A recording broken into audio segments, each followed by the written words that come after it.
Students, നമ്മൾ relation എന്താണെന്ന് കഴിഞ്ഞ ക്ലാസ്സിൽ പറഞ്ഞിരുന്നു. എന്താണ് റിലേഷൻസ്? റിലേഷൻസ് അല്ലെങ്കിൽ ക്യാപിറ്റൽ ആർ കൊണ്ടാണ് റിലേഷനെ സൂചിപ്പിക്കുന്നത്. അപ്പോൾ ഈ റിലേഷൻ എന്ന് പറയുന്നത് എ ക്രോസ് ബിയുടെ സബ്സെറ്റുകളാണ് റിലേഷൻ. ഇനി എങ്ങനെയാണ് എ ക്രോസ് ബി എഴുതുന്നത് നമുക്കറിയാം. അതായത് ഇപ്പോൾ എ ഈക്വൽ ടു സെറ്റ് 1 2 3 എന്നും B equal to set A B C D എന്നും തന്നാൽ എ ക്രോസ് ബി എങ്ങനെയാണ് എഴുതുന്നത്? എ ക്രോസ് ബി എഴുതുന്നത് കുറേ ഓർഡേഡ് പെയേഴ്സ് ആയിട്ടാണ് എഴുതുന്നത്. ഓർഡേഡ് പെയറിലെ ഫസ്റ്റ് എലമെന്റ് ഫസ്റ്റ് സെറ്റിൽ നിന്നായിരിക്കണം. ഓർഡേഡ് പെയറിലെ സെക്കൻഡ് എലമെന്റ് സെക്കൻഡ് സെറ്റിൽ നിന്നായിരിക്കണം. അപ്പോൾ നമുക്ക് എഴുതാം 1A 1B 1C 1D 1A 1B 1C 1D. അതേപോലെ 2A 2B 2C 2D 2A 2B 2C 2D. അതേപോലെ 3A 3B 3C 3D. ഇങ്ങനെയാണ് നമ്മൾ എ ക്രോസ് ബി എഴുതുന്നത്. അപ്പോൾ ഈ എ ക്രോസ് ബിയുടെ കുറച്ച് എലമെന്റ്സ് മാത്രം എഴുതിയാൽ അതാണ് റിലേഷൻ. ഇനി നമുക്ക് റിലേഷനിൽ ഡൊമൈൻ എന്താണ്, റേഞ്ച് എന്താണ്, കോഡൊമൈൻ എന്താണ്, അത്രയും കാര്യങ്ങൾ നമ്മൾ കഴിഞ്ഞ ക്ലാസ്സിൽ ഡിസ്കസ് ചെയ്തിരുന്നു. എന്താണ് റിലേഷനിലെ ഡൊമൈൻ എന്ന് പറയുന്നത്? അതായത് ഇപ്പോൾ ആർ ഡിഫൈൻ ചെയ്തിരിക്കുന്നത് ഒരു സെറ്റിൽ നിന്നും മറ്റൊരു സെറ്റിലേക്കാണ് റിലേഷൻ ഡിഫൈൻ ചെയ്തേക്കുന്നതെന്ന് വിചാരിക്കുക. എയിൽ നിന്നും ബിയിലേക്ക് റിലേഷൻ ഡിഫൈൻ ചെയ്തു. അങ്ങനെയാണെങ്കിൽ റിലേഷനിലെ ഫസ്റ്റ് എലമെന്റ്സ് ഈ റിലേഷനിലെ ഫസ്റ്റ് എലമെന്റ്സിന് എല്ലാവരും കൂടെ എഴുതുമ്പോൾ ഡൊമൈൻ ആവും. റിലേഷനിലെ സെക്കൻഡ് എലമെന്റ്സിന് എല്ലാവരും കൂടെ എഴുതുമ്പോൾ റേഞ്ച് ആകും. എവിടെ നിന്ന് ഇങ്ങോട്ടാണ് ഡിഫൈൻ ചെയ്തേക്കുന്ന റിലേഷൻ? എയിൽ നിന്ന് ബിയിലേക്കാണെങ്കിൽ റിലേഷൻ ഡിഫൈൻ ചെയ്തേക്കുന്ന സെക്കൻഡ് സെറ്റിനെ മുഴുവനെയും കൂടെ കോ ഡൊമൈൻ എന്ന് നമുക്ക് എഴുതാം. അപ്പോൾ ഇത്രയുമാണ് നമ്മൾ ലാസ്റ്റ് ക്ലാസ്സിൽ നമ്മൾ പഠിച്ചത്. ഇനി ഇത് നമ്മളൊരു എക്സാമ്പിളിൽ കൂടെ നമുക്ക് നോക്കാം. അതായത് A equal to 1 2 3 up to 14 1 2 3 up to 14. Then define a relation R from A to A. R defined from A to A by R equal to എങ്ങനെയാണ് ഡിഫൈൻ ചെയ്യുന്നത്? Set ordered pair X Y such that 3x minus y equal to 0 x, y belongs to A. ഇതാണ് നമ്മൾ relation define ചെയ്തിരിക്കുന്നത്. ഇനി ഈ റിലേഷൻ്റെ domain, codomain, range അത്രയും കാര്യങ്ങളാണ് നമുക്ക് കണ്ടുപിടിക്കേണ്ടത്. അപ്പോൾ ആദ്യമായി നമ്മൾ ഈ റിലേഷനെ, ഇതിപ്പോൾ സെറ്റ് ബിൽഡർ ഫോമിലാണ്, പിന്നെ റോസ്റ്റർ ഫോമിലേക്ക് എഴുതണം. അതായത് ഈ റിലേഷൻ എന്താണ് അർത്ഥമാക്കുന്നത്? എക്സും വൈയും എ എന്നുള്ള സെറ്റിലായിരിക്കണം. അപ്പോൾ എ എന്ന് പറയുന്നത് 1 2 3 എക്സെട്ര അപ് ടു 14. കൂടാതെ 3x minus y equal to 0 ആയിരിക്കണം. അങ്ങനെ വരുന്ന എക്സ് വൈകൾ എല്ലാവരും കൂടെയാണ് റിലേഷനിൽ എഴുതേണ്ടത്. അപ്പം നമുക്ക് നോക്കാം എങ്ങനെ റിലേഷൻ എഴുതാമെന്ന്. അതായത് നമുക്ക് തന്നിട്ടുണ്ട് 3x minus Y equal to 0. അതുകൊണ്ട് നമുക്ക് y ഈക്വൽ ടു, ഈ y അങ്ങോട്ട് പോയി y ഈക്വൽ ടു 3x എന്ന് എഴുതാം. അപ്പോൾ X y equal to 3x. എക്സും വൈയും എയിലെ എലമെന്റ്സ് ആയിരിക്കണം. അപ്പോൾ എക്സിന് ആദ്യം എടുക്കുന്ന വാല്യൂ 1. അപ്പോൾ y എന്താകും? 3 into 1 3. എക്സിൻ്റെ next value 2 6 3 3 into 3 9 4 4 into 3 12. Next 5 വരുമ്പോൾ 15 ആകും. ഈ വാല്യൂ റിലേഷനിൽ വരുമോ? നമ്മളോട് പറഞ്ഞിട്ടുണ്ട് എക്സും വൈയും എ എന്നുള്ള സെറ്റിൽ നിന്ന് വരണം. പക്ഷേ ഈ വൈ എന്നുള്ളത് 15 ആണ്, എയിൽ 14 വരെ ഉള്ളൂ. അതുകൊണ്ട് ഈ വാല്യൂ വരുമോ? ഇല്ല. അതായത് നമുക്ക് ഈ വൈ 15 ആയാൽ, അതായത് സെക്കൻഡ് സെറ്റിൽ 15 എന്നുള്ള വാല്യൂ നമുക്ക് ഉൾപ്പെടുത്താൻ പറ്റില്ല. അതുകൊണ്ട് നമുക്ക് റിലേഷനെ എങ്ങനെ എഴുതാം? ഈ കണ്ടീഷൻ ശരിയാവുന്ന ഓർഡർ പെയർ എക്സ് വൈകൾ, അതായത് 1 3 2 6 3 9 4 12, ഇത്രയും ആണ് നമ്മൾ റിലേഷനായിട്ട് എഴുതുന്നത്. ഇനി ഈ റിലേഷനെ നമുക്കൊരു ആരോ ഡയഗ്രാം വെച്ചിട്ട് സൂചിപ്പിക്കാം. എങ്ങനെ സൂചിപ്പിക്കാം? ഈ റിലേഷനെ ആരോ ഡയഗ്രാം വെച്ച് സൂചിപ്പിക്കാം. അതായത് എവിടെ നിന്ന് ഇങ്ങോട്ട് ഡിഫൈൻ ചെയ്തേക്കുന്നു? എയിൽ നിന്ന് എയിലേക്കാണ് റിലേഷൻ ഡിഫൈൻ ചെയ്തിരിക്കുന്നത്. എയിലുള്ള എലമെന്റ്സ് 1 മുതൽ 14 വരെ. 1 2 3 4 5 6 7 8 9 10 11 12 13 14. ഇവിടെയും 1 2 3 4 5 6 7 8 9 10 11 12 13 14. ഇനി ഈ റിലേഷനെ നമ്മൾ ആരോ ഡയഗ്രാം വെച്ച് സൂചിപ്പിക്കാൻ പോവാണ്. അതായത് 1 3, അതായത് 1 റിലേറ്റഡ് ടു 3. ദാ ഇങ്ങനെ ഒരു ആരോ മാർക്ക് കൊടുത്തു. 2 6 2 6, ദാ ഇങ്ങനെ ആരോ മാർക്ക് കൊടുക്കുന്നു. 3 9 3 9. 4 12 4 ഇങ്ങനെ 12. ഇതാണ് നമ്മൾ ആരോ ഡയഗ്രാം വെച്ച് ഈ റിലേഷനെ ആരോ ഡയഗ്രാം വെച്ച് കാണിച്ചേക്കുവാണിത്. ഇനി നമ്മളുടെ ചോദ്യം, ഈ റിലേഷൻ്റെ ഡൊമൈൻ എന്ന് പറഞ്ഞാൽ ഉദ്ദേശിക്കുന്നത് റിലേഷനിലെ ഫസ്റ്റ് എലമെന്റ്സിനെ എല്ലാവരെയും കൂടെ എഴുതുമ്പോൾ, അതായത് 1 2 3 4, അതാണ് ഡൊമൈൻ. റിലേഷനിലെ ഫസ്റ്റ് എലമെന്റ്സിനെ എല്ലാവരെയും കൂടെ എഴുതുമ്പോൾ അത് ഡൊമൈൻ ആവുന്നു. റേഞ്ച് എന്ന് പറഞ്ഞാൽ റിലേഷനിലെ സെക്കൻഡ് എലമെന്റ്സ്, ദാറ്റ് ഈസ് 3 6 9 12, ഇത്രയും എഴുതുമ്പോൾ അത് റേഞ്ച് ആയി. ഇനി കോഡൊമൈൻ എന്താണ്? കോഡൊമൈൻ എന്ന് പറഞ്ഞാൽ റിലേഷൻ എവിടെ നിന്ന് എങ്ങോട്ടാണ് ഡിഫൈൻ ചെയ്തത്? എയിൽ നിന്ന് എയിലേക്കാണ് റിലേഷൻ ഡിഫൈൻ ചെയ്തത്. അപ്പോൾ ഈ ഫുൾ സെറ്റ് ബി, അതായത് സെക്കൻഡ് സെറ്റ് മുഴുവനായിട്ടുമാണ് നമ്മൾ കോഡൊമൈൻ എന്ന് എടുക്കുന്നത്. അപ്പോൾ കോഡൊമൈൻ എന്ന് പറയുന്നത് എ എന്നുള്ള സെറ്റ് തന്നെ. അപ്പോൾ ഇതാണ് നമ്മൾ റിലേഷൻ എന്താണെന്ന് കണ്ടു, എങ്ങനെയാണ് റിലേഷൻ എഴുതുന്നത്, അതേപോലെ ഡൊമൈനും റേഞ്ചും കോഡൊമൈനും. Then next function. എന്താണ് ഫംഗ്ഷൻ എന്നാണ് നമ്മൾ പറയാൻ പോകുന്നത്. അപ്പോൾ ഫംഗ്ഷൻ നമുക്കൊരു എക്സാമ്പിളിൽ കൂടെ ഫംഗ്ഷൻ എന്താണെന്ന് മനസ്സിലാക്കാം. അതായത് n എന്നുള്ളത് സെറ്റ് ഓഫ് നാച്ചുറൽ നമ്പേഴ്സ് ആണ്. നമുക്കറിയാം n എന്നുള്ളത് സെറ്റ് ഓഫ് നാച്ചുറൽ നമ്പേഴ്സ് ആണ്. ഈ റിലേഷൻ ഡിഫൈൻ ചെയ്തേക്കുന്നത് നാച്ചുറൽ നമ്പേഴ്സിന്റെ സെറ്റിലാണ്. അതായത് n to n ആണ് റിലേഷൻ ഡിഫൈൻ ചെയ്തിരിക്കുന്നത്. അതെങ്ങനെ define ചെയ്തേക്കുന്നു? r equal to set ordered per xy such that y equal to 2x, xy belongs to n, ഈ relation ഇതിന്റെ domain എഴുതണം, റേഞ്ച്, കോഡൊമൈൻ. ഈ റിലേഷൻ ഒരു ഫംഗ്ഷൻ ആകുമോ? അപ്പോൾ എന്താണ് ഫംഗ്ഷൻ എന്ന് നമ്മൾ നോക്കാൻ പോവാണ്. നമുക്ക് ആദ്യം റിലേഷൻ എഴുതി നോക്കാം അല്ലേ? അതായത് നാച്ചുറൽ നമ്പറിന്റെ സെറ്റ് എഴുതുന്നത്. അപ്പോൾ ആദ്യം ഒരു ആരോ ഡയഗ്രാം വെച്ച് ഇതിനെ സൂചിപ്പിക്കാം. നാച്ചുറൽ നമ്പറിൽ നിന്നും നാച്ചുറൽ നമ്പറിലേക്ക് നമ്മൾ റിലേഷൻ ഡിഫൈൻ ചെയ്തു. y equal to 2x, അതായത് നാച്ചുറൽ നമ്പേഴ്സ് എന്ന് പറയുമ്പോൾ നമുക്കറിയാം 1 2 3 4 5 6 എക്സെട്ര. ഇവിടെയും 1 2 3 4 5 6 7 8 9 എക്സെട്ര. നാച്ചുറൽ നമ്പേഴ്സിൽ നിന്ന് നാച്ചുറൽ നമ്പേഴ്സിലേക്ക് റിലേഷൻ ഡിഫൈൻ ചെയ്യുന്നു. ഇനി അത് എങ്ങനെയാണെന്നാണ് പറഞ്ഞേക്കുന്നത്? y equal to 2x, അതായത് x 1 എടുത്താൽ y എന്താകും? x 1 എടുത്താൽ y 2 into 1, that is 2. x 2 ആണെങ്കിലോ y 4 ആകുന്നു. ഇനി x 3 ആണെങ്കിൽ y 6 ആകുന്നു. x 4 ആണെങ്കിൽ y 4 into 2 8 ആകുന്നു. ഇതാണ് ആരോ ഡയഗ്രാം വെച്ച് നമ്മൾ റെപ്രസെന്റ് ചെയ്തു. അങ്ങനെയാണെങ്കിൽ നമുക്ക് ഈ റിലേഷനെ എങ്ങനെ എഴുതാം?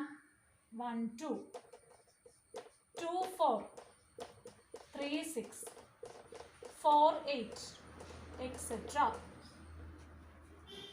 അപ്പോൾ ഇത് നമുക്ക് വാല്യൂസ് സബ്സ്റ്റിറ്റ്യൂട്ട് ചെയ്തും ചെയ്യാം. അതായത് X Y equal to 2x. എക്സിന് ആദ്യം എക്സും വൈയും നാച്ചുറൽ നമ്പേഴ്സ് ആയിരിക്കണം. അപ്പോൾ എക്സ് എടുക്കുന്ന വാല്യൂസ് 1 2 3 4 എക്സെട്ര. ഇനി ഓരോ വാല്യൂസും എക്സിന് 1 കൊടുക്കുമ്പോൾ y 2 into 1 2, എക്സ് 2 ആകുമ്പോൾ 4 നാകും 6 8.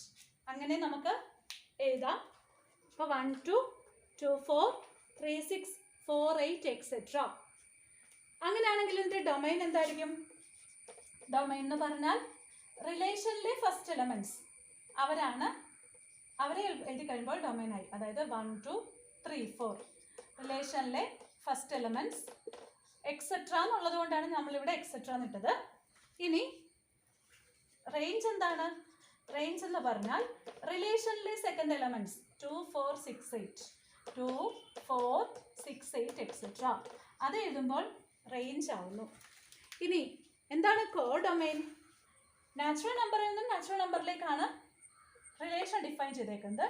അപ്പോൾ ഈ ഫുൾ സെറ്റ് സെക്കൻഡ് സെറ്റ് മുഴുവനും കൂടിയാണ് നമ്മൾ കോഡൊമൈൻ എന്ന് പറയുന്നത്. സോ കോഡൊമൈൻ എന്ന് പറയുന്നത് നാച്ചുറൽ നമ്പേഴ്സിൻ്റെ സെറ്റ് തന്നെ. ഇനി ഈ റിലേഷൻ ഒരു ഫംഗ്ഷൻ ആവുന്നു. അപ്പോൾ ഫംഗ്ഷൻ എന്ന് പറഞ്ഞാൽ ഇതാണ്, ഫസ്റ്റ് സെറ്റിലെ എല്ലാവർക്കും 1 and only 1 ഇമേജ് ഇപ്പുറത്ത് വരാവുള്ളൂ. അപ്പോൾ അത് ഫംഗ്ഷൻ ആകുന്നു. ഫസ്റ്റ് സെറ്റിലെ ഓരോ എലമെൻറ്റിനും സെക്കൻഡ് സെറ്റിൽ ഒറ്റ ഒരു ഇമേജ് മാത്രമേ ഉള്ളൂ എങ്കിൽ ഇതൊരു ഫംഗ്ഷൻ ആവും. അപ്പോൾ ദേ 1ന് 2 മാത്രമേ ഉള്ളൂ, 2ന് 4, 3ക്ക് 6, 4ന് 8. അപ്പോൾ നമുക്ക് ഈ റിലേഷൻ ഫംഗ്ഷൻ ആണെന്ന് പറയാം. അപ്പോൾ ഫംഗ്ഷൻ ഈ റിലേഷൻ ഫംഗ്ഷനായി. അപ്പോൾ ഫംഗ്ഷൻ എന്ന് പറഞ്ഞാൽ മറ്റൊരു രീതിയിൽ നമുക്ക് മനസ്സിലാക്കാം, ഫസ്റ്റ് എലമെന്റ്സ് സെയിം ആയിട്ട് വരരുത്. അതായത് ഇപ്പോൾ നോക്കുക, ഞാനൊരു റിലേഷൻ ഡിഫൈൻ ചെയ്യാണ്. 1, 2, 3, 4, 5. ഇവിടെയാണെങ്കിൽ 1, 2, 3, 6, 9. അതായത് 1, 2, 1, 6, 3, 3, 3, 9. ഈ ഒരു റിലേഷൻ ഫംഗ്ഷൻ ആകുമോ? ഈ റിലേഷൻ ഫസ്റ്റ് സെറ്റിലെ ഒരാൾക്ക് ഒറ്റ ഒരു ഇമേജേ വരാവുള്ളൂ. അപ്പോൾ നോക്കുക, 1ൻ്റെ ഇമേജ് 2, 1ൻ്റെ ഇമേജ് 6. അങ്ങനെ വന്നാൽ ഫംഗ്ഷൻ ആവുന്നില്ല. അല്ലാന്നുണ്ടെങ്കിൽ 1, 2, 1, 6. അതേപോലെ മറ്റെന്ത് എഴുതാം? 1, 2, 1, 6 എന്ന് എഴുതാം. അടുത്തത് 3, 3, 3, 9. 3, 3, 3, 9. നോക്കുക, ഇവിടെ 1, 2, 1, 6, 3, 3, 3, 9. ഇവിടെ ഫസ്റ്റ് എലമെന്റ്സ് റിപ്പീറ്റ് ചെയ്ത് വന്നു. ഫസ്റ്റ് എലമെന്റ്സ് റിപ്പീറ്റ് ചെയ്ത് വന്നാൽ അതൊരു ഫംഗ്ഷൻ ആവുന്നില്ല. ഇനി ഇതേപോലെ നമുക്ക് വേറെ കുറച്ച് ഫങ്ഷൻസ് കാണാനുണ്ട്. ഇനി നമുക്ക്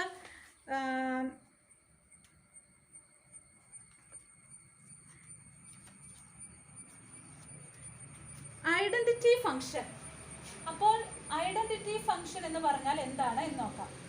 ഐഡന്റിറ്റി ഫംഗ്ഷൻ, അപ്പോൾ ഫംഗ്ഷൻ എന്ന് പറഞ്ഞാൽ അതായത് എ എന്നൊരു സെറ്റ്, ഇവിടെയാണെങ്കിൽ ബി എന്നൊരു സെറ്റ്, എയിൽ നിന്നും ബിയിലേക്ക് ഫംഗ്ഷൻ ഇങ്ങനെ പറഞ്ഞു. അങ്ങനെയാണെങ്കിൽ ഇവിടുത്തെ ഒരു സെറ്റ് ഒരു എലമെന്റ് എ എന്നെടുത്താൽ ഇവിടെ ഒരു എലമെന്റ് ബി ഉണ്ടെങ്കിൽ ഇവിടെ നിങ്ങോട്ട് എഫ് ആയതുകൊണ്ട് ഈ ബിയെ നമുക്ക് എഫ് ഓഫ് എ എന്ന് എഴുതാം. അതായത് ഇവിടെ ബി എന്നൊരു എലമെന്റ് ഉണ്ട്, ഇവിടെ എ എന്ന എലമെന്റ് ഉണ്ട്. ഈ ബി എന്നുള്ളത് എയുടെ ഇമേജ് ആണ്, ഇമേജ് ഓഫ് എ. എന്നുള്ളത് ബിയുടെ പ്രീ ഇമേജ് എന്നാണ് അറിയപ്പെടുന്നത്, ബിയുടെ പ്രീ ഇമേജ്. അതേപോലെ എ ഇവിടെ നിങ്ങോട്ട് എഫ്, അതുകൊണ്ട് ഇവിടെ എഫ് ഓഫ് എ എന്ന രൂപത്തിലായിരിക്കും. എ അവിടെ നിങ്ങോട്ട് എഫ്, അപ്പോൾ ബി എന്ന് പറയുന്നത് എഫ് ഓഫ് എ ആയിരിക്കും. അങ്ങനെയാണെങ്കിൽ ഐഡന്റിറ്റി ഫംഗ്ഷൻ എന്താണ് എന്ന് നോക്കാം. അപ്പോൾ ഈ ഐഡന്റിറ്റി ഫംഗ്ഷൻ എല്ലാ ഫംഗ്ഷൻസും റിയൽ നമ്പേഴ്സിലാണ് ഡിഫൈൻ ചെയ്യുന്നത്. അപ്പോൾ നമ്മൾ ഫംഗ്ഷൻ ഡിഫൈൻ ചെയ്യുന്നത് ആറിൽ നിന്നും ആറിലേക്ക്. ഇനി നമുക്കറിയാം ഇവിടെ എയും ബിക്കും പകരം എക്സും വൈയുമാണ് എടുത്തതെങ്കിൽ ഫംഗ്ഷൻ എന്ന് പറഞ്ഞാൽ y equal to F of X.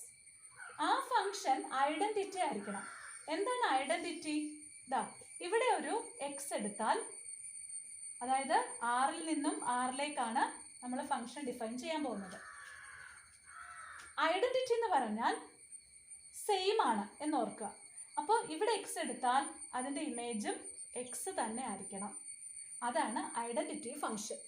അപ്പോൾ നമുക്ക് ദാ ഇവിടെ എക്സ് എടുത്താൽ ഐഡന്റിറ്റി, അതായത് ഐഡന്റിക്കൽ ട്വിൻസ് എന്നൊക്കെ പറയില്ലേ, സെയിം ആയിരിക്കും. ഈ എക്സ് എടുത്താൽ ഇവിടെയും എക്സ് തന്നെയാണ്. ഇനി ഇവിടെ നിന്ന് ഇങ്ങോട്ട് നമ്മൾ എഫ് എന്ന് പറയുന്നത് കൊണ്ട് ഇവിടുത്തെ എലമെന്റിനെ നമുക്ക്, അതായത് എഫ് ഓഫ് എക്സ് എന്ന് എഴുതാമല്ലോ. അതായത് y equal to F of X, അത് എക്സ് തന്നെയാണ്.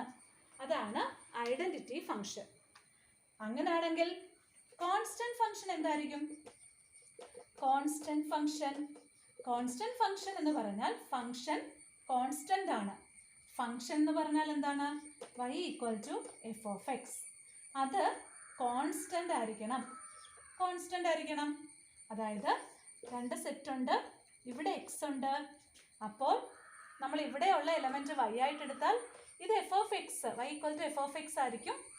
ഫംഗ്ഷന്റെ ഡെഫിനിഷൻ വെച്ചിട്ട് ആ ഫംഗ്ഷൻ കോൺസ്റ്റന്റ് ആണ് എന്ന് പറഞ്ഞാൽ അത് കോൺസ്റ്റന്റ് ആണ്. അതായത് y ഈക്വൽ ടു സി. അതാണ് കോൺസ്റ്റന്റ് ഫംഗ്ഷൻ. ഇതേപോലെ പോളിനോമിയൽ ഫംഗ്ഷൻ എന്താണ്? അപ്പോൾ പോളിനോമിയൽ ഫംഗ്ഷൻ എന്ന് പറഞ്ഞാൽ പേരിൽ നിന്ന് തന്നെ നമുക്ക് മനസ്സിലാക്കാം, ഫംഗ്ഷൻ പോളിനോമിയൽ ആയിരിക്കണം. അപ്പോൾ എന്താണ് പോളിനോമിയൽ എന്ന് പറഞ്ഞാൽ? നമ്മൾ പോളിനോമിയലിനെ റെപ്രസെന്റ് ചെയ്യുന്നത് a0 plus a1x plus a2x² plus etcetera an x raise to n. അപ്പോൾ ഫംഗ്ഷൻ പോളിനോമിയൽ ആയാൽ നമ്മൾ ആ ഫംഗ്ഷനെ പോളിനോമിയൽ ഫംഗ്ഷൻ എന്ന് വിളിക്കുന്നു. ഫംഗ്ഷനെ നമ്മൾ y equal to F of x എന്നാണ് വിളിക്കുന്നത്. അത് പോളിനോമിയലായി വരുന്നതുകൊണ്ട് പോളിനോമിയൽ ഫംഗ്ഷൻ. ഇതിൻ്റെ എല്ലാം ഗ്രാഫും വളരെ പ്രധാനപ്പെട്ടതാണ്. നെക്സ്റ്റ് ചാപ്റ്റർ മാത്തമാറ്റിക്കൽ റീസണിങ് എന്നൊരു ചാപ്റ്ററാണ് അടുത്തായി നമ്മൾ കാണാൻ പോകുന്നത്. അപ്പോൾ നമ്മളൊരു സ്റ്റേറ്റ്മെൻറ്റിനെ സ്മോൾ ലെറ്റർ പി വെച്ചിട്ടാണ് സൂചിപ്പിക്കുന്നത്. അപ്പോൾ ഒരു സ്റ്റേറ്റ്മെൻറ്റ് കൺസിഡർ ചെയ്യുന്നു. അതായത് ന്യൂഡൽഹി ഈസ് എ സിറ്റി എന്ന ഒരു സ്റ്റേറ്റ്മെൻറ്റ് നമ്മൾ കൺസിഡർ ചെയ്യുന്നു. ഇനി ഈ സ്റ്റേറ്റ്മെൻറ്റിൻ്റെ നെഗേഷൻ എന്താണ് എന്നാണ് പറയാൻ പോകുന്നത്. അപ്പോൾ നെഗേഷൻ എന്ന് പറഞ്ഞാൽ ഇതിൻ്റെ ഓപ്പോസിറ്റ് മീനിങ് വരുന്ന സെൻറ്റൻസ് അല്ലെങ്കിൽ സ്റ്റേറ്റ്മെൻറ്റ്, അതിനാണ് നെഗേഷൻ ഓഫ് സ്റ്റേറ്റ്മെൻറ്റ് പി എന്ന് ഉദ്ദേശിക്കുന്നത്. അപ്പോൾ അതിന് നമ്മൾ ഡിനോട്ട് ചെയ്യുന്നത് ഇങ്ങനെ ഒരു സിമ്പൽ പി, നെഗേഷൻ പി എഴുതുന്നത് എങ്ങനെയാണെന്ന് വെച്ചാൽ നമുക്ക് ഇറ്റ് ഈസ് ഫോൾസ് ദാറ്റ് എന്ന ഈ സെൻറ്റൻസിൻ്റെ ആദ്യമേ, ഈ സ്റ്റേറ്റ്മെൻറ്റിൻ്റെ ആദ്യമേ അങ്ങ് ഇറ്റ് ഈസ് ഫോൾസ് ദാറ്റ് എന്ന് ചേർക്കാം. അല്ലാന്നുണ്ടെങ്കിൽ New Delhi is not a city. അങ്ങനെയാണ് നമ്മൾ ഒരു സ്റ്റേറ്റ്മെൻറ്റ് തന്നാൽ അതിൻ്റെ നെഗേഷൻ എഴുതുന്നത്. അപ്പോൾ നോക്കുക, ഈ ഒരു സ്റ്റേറ്റ്മെൻറ്റിൻ്റെ നെഗേഷൻ എഴുതുന്നത് എങ്ങനെയാണ്?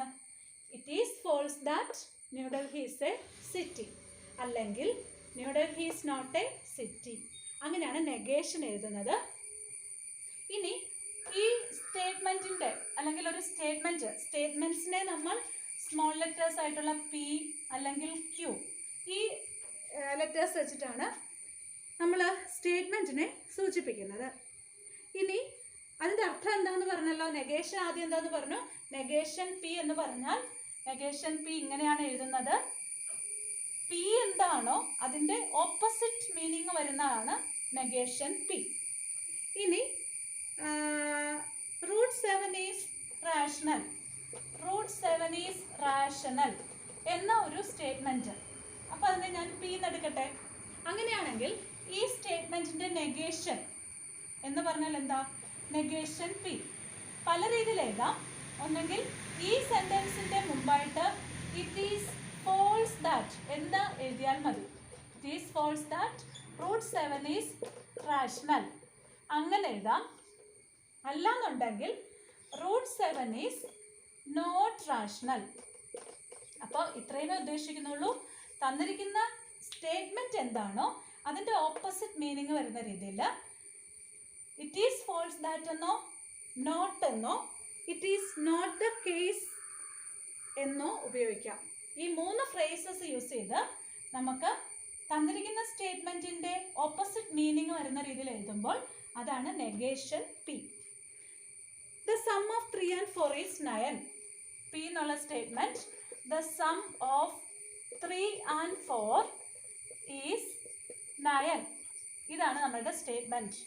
അങ്ങനെയാണെങ്കിൽ നെഗേഷൻ പി എന്താണ്? It is false that. ഏറ്റവും എളുപ്പം ഇതാണ്. ഇറ്റ് ഈസ് ഫോൾസ് ദാറ്റ് എന്നത് ആദ്യമേ ചേർക്കുക. എന്നിട്ട് തന്നിരിക്കുന്ന statement the sum of 3 and 4 is 9. ഇതാണ് നെഗേഷൻ പി എഴുതുന്ന മെത്തേഡ്. ദെൻ നെക്സ്റ്റ് ഒരു സ്റ്റേറ്റ്മെന്റിന്റെ കോൺട്രാപോസിറ്റീവ് എന്താണ് എന്നാണ് നോക്കാൻ പോകുന്നത്. Contrapositive of a statement.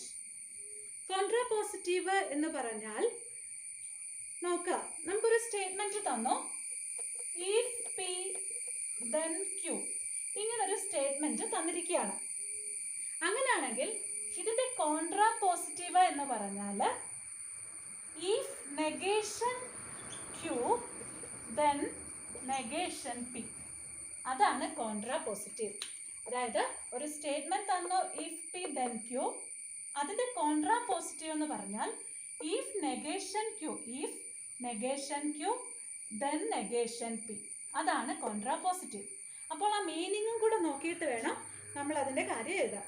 അതായത് if you are born in India, if you are bone in India, then you are a citizen of India, then you are a citizen of India. നോക്കാം, ഇതാണ് നമ്മളുടെ statement. ഇതിനെ നമ്മൾ നമ്മുടെ standard ആയിട്ട് നോക്കുക. അതായത് ഇഫ് പി ദെൻ ക്യൂ. അപ്പോൾ പി എന്താണ്? ഇതാണ് P. If P then Q, ഇതാണ് ക്യൂ. അങ്ങനെയാണെങ്കിൽ അതായത് ഇഫ് പി ദെൻ ക്യൂ എന്നാണ് തന്നിരിക്കുന്ന സ്റ്റേറ്റ്മെന്റ് എങ്കിൽ അതിന്റെ കോൺട്രാപോസിറ്റീവ് ഇഫ് നെഗേഷൻ ക്യൂ. അപ്പോൾ നമ്മൾ ഈ സ്റ്റേറ്റ്മെന്റിന്റെ കോൺട്രാപോസിറ്റീവ് എങ്ങനെയാണ് എഴുതുന്നത് എന്നാണ് ഇപ്പോൾ പറയുന്നത്. അപ്പോൾ കോൺട്രാപോസിറ്റീവ് എഴുതേണ്ടത് ഇഫ് നെഗേഷൻ ക്യൂ. അതായത് ആദ്യം ഇഫ് എഴുതണം, നെഗേഷൻ ക്യൂ. ഇതിൻ്റെ നെഗേഷൻ എങ്ങനെ എഴുതാം? You are a citizen of India എന്നുള്ളതിൻ്റെ ഓപ്പോസിറ്റ് മീനിങ് വരണം. You are not a citizen of India. If you are not a citizen of India, if negation Q ആയപ്പോൾ then negation P. പിയുടെ opposite meaning you are. പിയുടെ negation P എന്താ? You are not born in India, then you are not born in India. അപ്പോൾ ഇങ്ങനെയാണ് negation എഴുതുന്നത്. അതായത് കാര്യം negation അല്ല, കോൺട്രാപോസിറ്റീവ് എഴുതുന്നത്. അതായത് തന്നിരിക്കുന്ന statement if P then Q ആയിട്ട് എടുത്ത് അതിന്റെ കോൺട്രാപോസിറ്റീവ് എന്ന് പറഞ്ഞാൽ if negation Q then negation P. അതായത് if you are born in India then you are a citizen of India എന്നാണ് നമ്മളുടെ സ്റ്റേറ്റ്മെന്റ്. ഇതിന്റെ കോൺട്രാപോസിറ്റീവ് ആണ് എഴുതേണ്ടത്. അപ്പോൾ ഇഫ് പി ദെൻ ക്യൂ ആ രീതിയിലാണ് ഈ നിൽക്കുന്നത്. നമ്മൾ അതിനെ എങ്ങനെ റീറൈറ്റ് ചെയ്യണം? ഇഫ് നെഗേഷൻ ക്യൂ, അതായത് ഇഫ് ഇതിൻ്റെ നെഗേഷൻ എഴുതണം. You are not a citizen of India,